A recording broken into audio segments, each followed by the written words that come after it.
a kind general manager took us out after the meeting and said, hey, what I really want you to do is speak my language. If you can just frame what investments you're making at each level of the funnel and how it's improving those conversion rates at each level of the funnel, then I'm good. Then I understand what you're actually trying to do for me.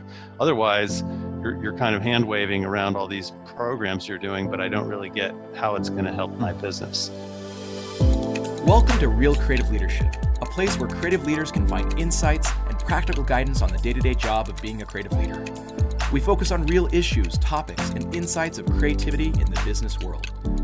Join me as we explore the best strategies for developing your team, getting others to embrace your vision, and generating amazing experiences. This webinar series is produced by the Stoke Group. I'm your host, Adam Morgan, Adobe Executive Creative Director and author of Sorry Spock, Emotions Drive Business. And this is Real Creative Leadership.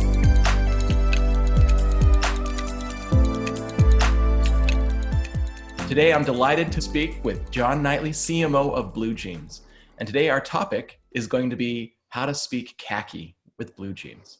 Now, when I say speaking khaki, I'm meaning, how do you talk business? How do you talk with marketers? How do you talk, and this is certainly coming from the creative's perspective, but it used to be the suit, right? Back when I was an agency, I was talking with the suits, but today we're a little more casual. So we've moved on to talking khaki. Anyhow, welcome, John. Thanks for joining us on the show. Thank you, Adam. Great to be here. And just to start out, before we get going, I would love to have you tell us a little bit about your background, your career journey, kind of where you've been and how you got to where you are today.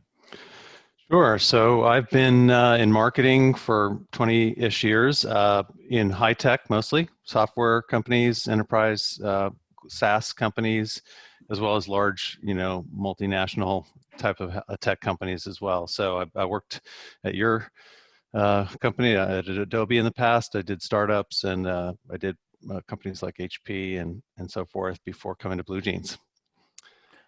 And tell me, as you moved through all those different tech companies, what are the different types of jobs that you had, the types of milestones that you went through to get you to where your senior creative career has become? Sure. So if you think about marketers, we all get here often from different paths and different starting points. So, my early days started, my very first job was working for my mother. She was a potter. And that was sort of exposing me to the creative side of business. And my father was a math professor. And so somehow I found the right profession in marketing, but it was not direct. So I started first in a sales job and then moved to product management, which was in my first high-tech job. And then what I found there was what was really passionate for me as a product manager was not so much the inbound side of writing PRDs and negotiating ship dates with engineering, but what much more the outbound side. How do you craft a message? How do you get the potential buyers excited about your product? How do you get the sellers excited to sell your product? And that was really when I pivoted into marketing. So kind of a circuitous path, but now that I'm here, now that I've been in marketing for quite some time, I couldn't think of a better place to spend my career. I love it, and it brings together that left brain and that right brain of creativity, but also increasingly analytics, because more and more with everything being digital, we can analyze just about everything.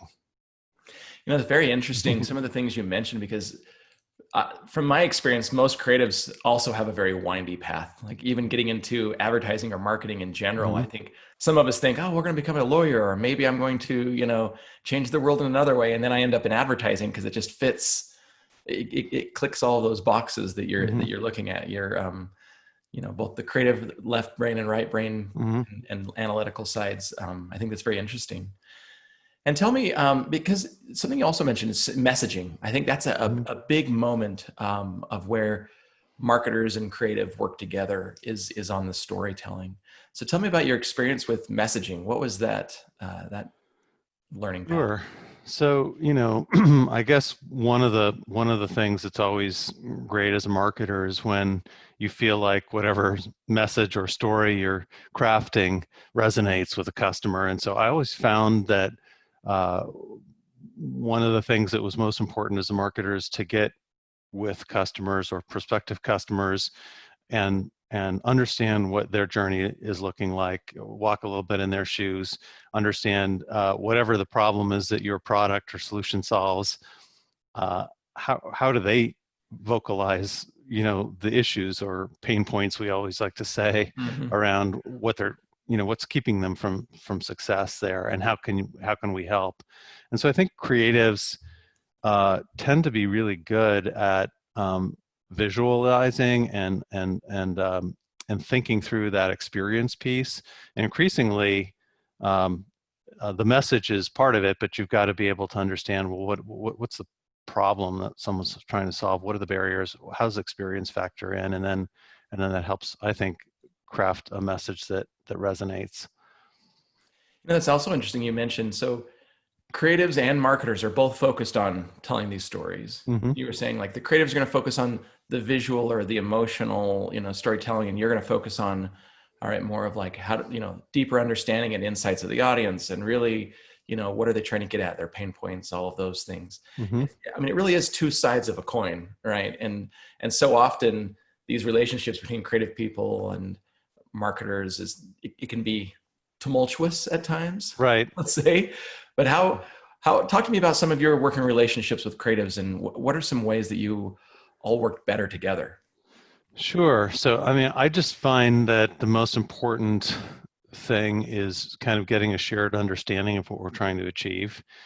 And if we bring everyone in, whether it's, to better understand the numbers and how the creative process is going to eventually lead to achieving some business goal, or how you bring, what were the suits, what are the khakis, to really understand how the creative process can better improve an experience, which more and more our products are experiences, right, in a digital world. And if you're what was a suit, now a khaki, and you're not understanding that experience layer, just as you're not understanding the technology, you're probably going to miss a beat in terms of how you want to serve your customers. And so I think, sort of bringing the teams together for those, both information sharing and sort of framing meetings, but then also, um,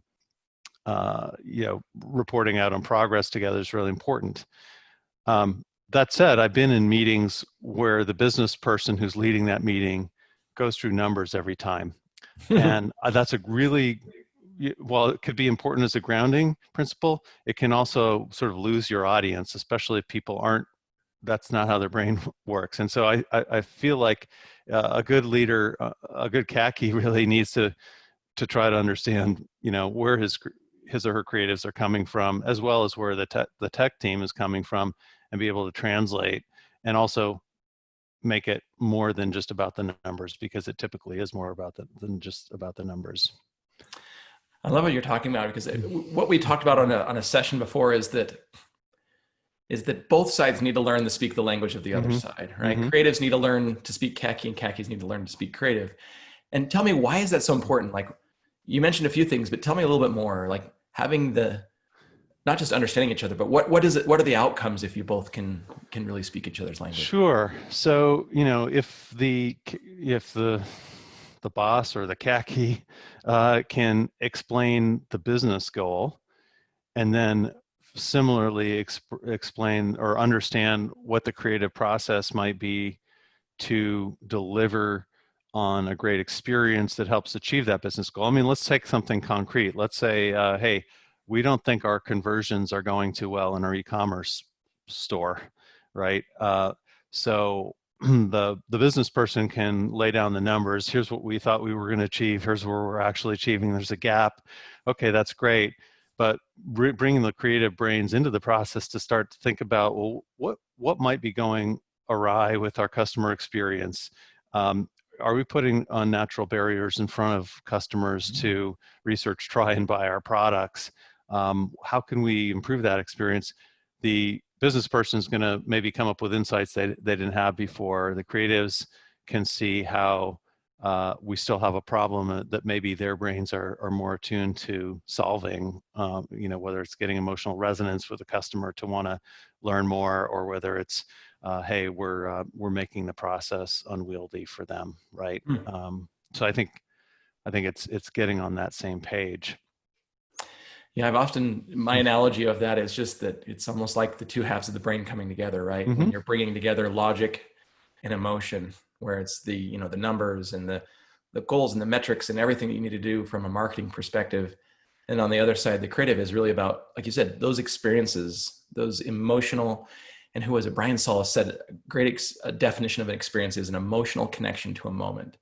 So if the creatives are really focused on how do we emotionally connect with this audience, you know, on a very human level, and then you're like, how at a business level do I understand that? Bringing those two halves together and having the left and the right brain, or however you want to describe it, but all of those pieces together, I think is really critical in having a very whole brained or a full experience with the customer. Yeah, and you know, there's a place then for data too to inform the creative process. So, I worked in a prior life. I worked with a company that developed online games, and what was really interesting is to hear how they would use actual touch screen data or click data to basically see in the game where are people trying to touch and where are people frustrated because they're hitting that touch screen really hard to try to get something done and it's not happening, and where might they move things around on the screen to better improve that experience for the game players, right? And so they're using data about the experience to inform what might be the next level of experience, right? And so the creatives need to be able to embrace data at the same time. You know, it's not only about the data, it's also about thinking about what do you do with that data, and that's where the creative brain can often help find breakthroughs that the business brain isn't coming up with. Yep. And we've been talking about it, like in my career, so many times you start talking numbers or data and some of the creatives' eyes just roll back and they're like daydreaming and they're done. You know, it's just so classic. But that's part of the point is like, as a creative leader, you got to get past that. You've got to embrace data. You've got to embrace metrics. You've got to understand all that stuff so that you're working at the same level. Otherwise, you're not going to bring a creative partnership to the marketers. Like if it's going to be a partnership, you've got to understand it all in order to talk about it. Yeah, totally. Okay, so another question here. Now that we've established that, all right, it's important for creative leaders to understand business and marketing and metrics and all of that good stuff. How do you learn it? Where did you learn the craft, and how does a creative leader learn the craft? Sure. So, you know, as I mentioned, I have a quantitative background, so it comes easy to me, and I went to business school and all that good stuff. But in a lot of ways, where you really learn best is on the job. And one of the things that I've been blessed with in my career is having great mentors who have been able to, you know, provide, you know, by example, really leadership by example, showing me how, you know, how data can make a difference and how understanding the language of business makes a difference. One such example, which wasn't even numbers related, but I had a mentor who was a head of sales in a sort of mid-sized tech company, and we're still coming up in my career, so you know, not that senior yet. And I had my first meeting with this sales leader, and after the meeting, he said, "You know, I'm going to give you some tough feedback." He said, "When you and I are having this meeting, you're often looking down at your paper, or you're looking over here, but you're not actually looking right at me, right? And so part of making a connection is understanding how to communicate with that person." And that was invaluable feedback that then I took with me, you know, later on. And so I think if you're a creative and you can maybe find your way to someone on the business side, whether it's in sales or marketing or a general manager type of thing, you might learn quite a bit from that person. That will help you advance your career and also help, maybe they're going to learn from you. Hopefully that's part of the two-way street. That's great advice. Far too often we always think getting a mentor role is usually with your boss, right? Or someone up your chain, and that's a different answer. It's not to go to maybe your, I don't know, creative leader, but to go to another peer leader that can mentor you and help you through some things and create a good partnership there. I love that. That's a good idea.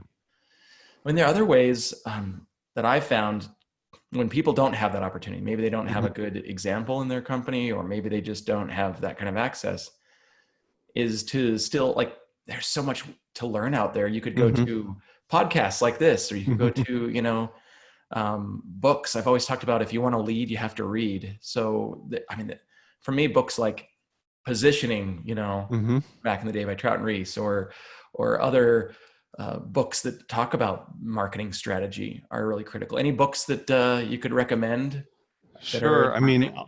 I'll be honest with you. I tend to prefer reading novels, histories, and biographies Which is also great. to business books. My beef with business books is a lot of times they take a whole book to say what they could say on one page. But that being said, I think there are some great books out there, and one of the ones that has stuck with me is the, well, actually a series is really Jeffrey Moore's set of books. Crossing the Chasm was sort of the Mm. first one, and he followed up with a bunch after that. Another one, which is kind of very unrelated to marketing, but still I think a great business book, is The Goal by Mm. Elihu Goldratt. And it's really around actually kind of how do you improve a manufacturing process, but it's written as a novel. Mm. So it's kind of entertaining, and it gets you thinking about constraints in a business environment and how do you kind of operate in that scenario. Um, Good to Great, another one. It's a little dated now, but still I think Yeah, there's some good nuggets in there around getting the right people on the bus, to create the right kind of organization, things like that. So I don't know. that's fair. No, those are great. We'll list And those books out in the yeah, in the notes and the show notes afterwards if anyone wants yeah. to And click I on think, them. think half the battle is read the introduction, read the conclusion, and then scan to see if there's any other chapters that are really going to bring some good examples. Maybe So just find some cliff notes out there. yeah, I'm sure you that's could. right. That's right. Oh, that's fun. All right. Other ways. Have you seen any good I know when I've been looking, because this is half my goal, is how do I bridge the gap on both sides. I actually went out and got a master's degree in integrated marketing, and I thought Oh, that was cool. pretty fascinating from a Hmm. creative perspective of just seeing like all the things they teach you about what is the integrated marketing approach, how much do you need to know about metrics. I would even say some creatives, they could go out and take a class on finance. They could take a class on just some MBA classes. Like certainly a lot of that will also help. Yeah, and increasingly it's online too, right? I've myself taken advantage of LinkedIn Learning for Mm. interesting courses as I moved out of product management to take product marketing to take the whole CMO role. There were some areas in digital marketing that I wasn't as familiar with, and so you can brush up on skills and with things like that, which is good. And the other one is to just really, again, try to think about why are we here in this whatever organization or company. And typically, we're making something to Mm. sell someone, to solve a problem for someone, right? And so, if you can think about that, think about it as if you're the business leader or the general manager of whatever business or product line, think about what they're trying to achieve, which is at the end of the day, make something that the market wants to buy. And so as a creative, I always like to think of that funnel of I have a vague awareness of a problem. I, I'm researching for solutions, and then I want to know more. I want to compare your solution with somebody else's Mm. solution, and eventually see whether it's going to meet my needs, and then make a decision whether or not to buy it. And so there's that journey or the funnel or however you think about it. And so one time I remember in a marketing or end of a quarter, marketing had all greens on our dashboard, and but however our business hadn't hit all of its goals. And so where the marketing leader was standing up waving the flag around Mm. success, all of the other sales leaders in the room and the general managers had their arms folded and were starting to attack. And a kind general manager took us out after the meeting and said, "Hey, what I really want you to do is speak my language," right? So he drew a funnel on the board, and he said, marketing is investing in bringing leads in, or the top of the funnel inquiries, and you're converting them down the funnel to what I care about, which is business. So closed one, booked business at the bottom of the funnel. And so if you can just frame what your investments you're making at each level of the funnel and how it's improving those conversion rates at each level of the funnel, then I'm good. Then I understand what you're actually trying to do for me. Otherwise, you're kind of hand waving around all these programs you're doing, but I don't really get how it's going to help my Mm. business. where you're stuck and where you're doing well, right? So I think that was a good goal. So it's, again, part of it's also listening to those business leaders and summarizing, did I understand what they said? And if I summarize, they'll let me know if I got it or not. And it also shows resonance with your audience, your stakeholder. That's some good advice, because if Yep. from the creative perspective, we have to realize, all right, you as the CMO, you have to speak business in a completely different way than you're speaking marketing. And you have to do that same dance with the business leaders when you're, dealing with the board of like, how is this impacting business? How is this Right. helping us? Right. And so I think the more that even we as creatives partnering with you of understanding business at the Mm-hmm. top, like I had a good boss, he would just say like, what really matters is if you understand how your company makes money, period. Mm-hmm. How does your company make money? Once you understand that, then you can say, okay, is this creative idea helping that? Is this marketing plan helping that? If it's not helping it, then stop doing it, right? So I love that it's like we all got to work together towards it's still building a business. This is not like a for funsies, just, Right. making up Right. stuff. And hopefully a lot of us come to marketing because we love that opportunity to be creative, to be storytellers. And hopefully we can play a role. And the more we do understand the business, the more we get to have fun while we're helping the business go along. So. Mm. Couple more questions. So this Mm-hmm. next one, any advice that you have for creative leaders in working with a marketing leader? What are some like pet peeves or things they should or shouldn't do, or just some things that'll help make the process go smoothly? Sure. So I think, showing that they've made the effort to understand what our goal is, what our business goals are, is really important. So if they are coming in to pitch a project or let's say an idea for a creative piece, relating it back to why Mm. we're doing it is really important. So, hey, John, I heard that you were talking about our conversion rates on e-commerce. I think maybe one of the problems is we're setting up one expectation on this part of the website, but over here we're not really delivering on that expectation I set up. Here's an idea I have to make that a more clear, direct kind of communication with our customers. Then I understand, okay, they've absorbed what the problem is. They're really thinking about Mm. the customer journey there. Then I really appreciate that, right? If it's, hey, look at this cool creative stuff I'm doing. Yeah, well, how does this relate to what we're trying to Yep. actually achieve, right? It's the same problem that Right, your earlier example was right, the GM saying like, I don't even understand why this stuff matters. right, Relate it back to me. And so you're saying the right, same thing.